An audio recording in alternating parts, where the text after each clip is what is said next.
Well, first a rally on Monday over the Europe bailout, now a sell-off to end the week because of European worry. So which is going to win out? Let's bring in our Bulls and Bears to discuss. Tobin Smith, Kim McNicholas, Mike Norman, Pat Dorsey. Pat Dorsey, first to you. What do you think? Well, it's going to vary with the headlines. I mean, you bail them out, you don't bail them out. I mean, everybody worries about contagion. I mean, predicting what the market's going to do on a day-by-day basis, I'll leave that to Gary B. or Toby or folks who actually understand trading far better than I do, which I don't. The biggest issue is simply that at some point the ECB and the IMF will announce a large enough plan to bail out Greece, or kind of a nuclear option, they'll just kick them out of the Eurozone. Europe doesn't need Greece, okay? I mean, Europe grew and did just fine for a long, long time with different currencies, and the Eurozone did okay for a while without Greece in it. So kicking out Greece is an option. So, Toby, should we just let Greece default and leave it at that? Well, if you wanted to take the medicine correctly, you would let Greece default, but of course they don't have a currency anymore. I mean, that was the devil, the deal with the devil made for the euro. You look at Argentina, you look at go back to any of these defaults, Mexico.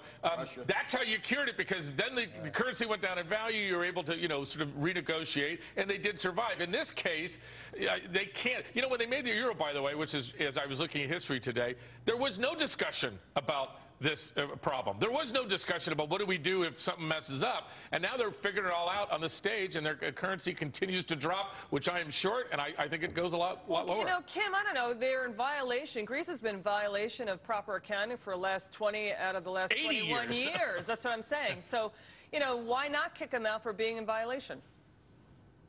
Yeah, pretty much. I mean, there's a little bit of laziness going on there. Maybe their sport is demonstrating. I just don't think it's a good place to do business in Greece, honestly. I mean, I personally believe they should have just let him fall. It would send a strong message to the rest of the world. Hey, you know what? Let's take a second look at our debt, and let's not let this happen to other people. But the fact of the matter is, they're getting the bailout, and everyone's going to think, well, you know what? They got the bailout, we'll get the bailout too. But I just don't think at this point that traders and investors are convinced that the EU can stop the hemorrhaging. And I think this cycle is going to continue, where we're going to see those political announcements come out. The market's going to rally thinking, woohoo, we're going to, we're taking the steps necessary to solve the financial crisis. And then that's going to be followed by concern that those steps are not going to have the intended effect. Toby is shorting the euro. Let's talk to somebody who is buying euros, Mike Norman.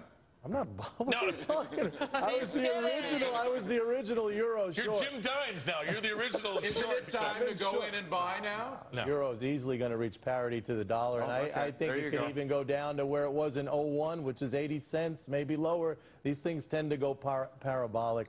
And the only way for this crisis to end is if the ECB steps in and says, we will fund national. They're not going to do that. They said they're not going to do that. The problem is they don't have counter-cyclical fiscal policy. They're constrained by arbitrary deficit limits. Tobin, what I love from what I'm hearing from the IMF, Tobin, you're going to love this, is that in order for Greece to get the loan, they have to reform their healthcare system, their transportation, and their energy system. They've had a single-payer system since 1983. I love that too. I talked about this last week. Yeah, they came out and they said, "Now wait a minute, geez, that healthcare plan, we can't afford that anymore." By the way, Spain this week also came in and said, the $400 billion we spent on solar, we can't afford that anymore either.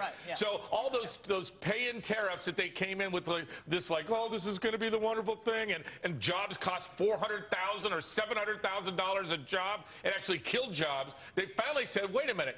That doesn't work, and we were smoking some And guess really where we're going, folks. Okay, we'll go back to our panel in just a moment. Thank you, gang. Well, stocks sinking today as Germany puts restrictions on short selling in an effort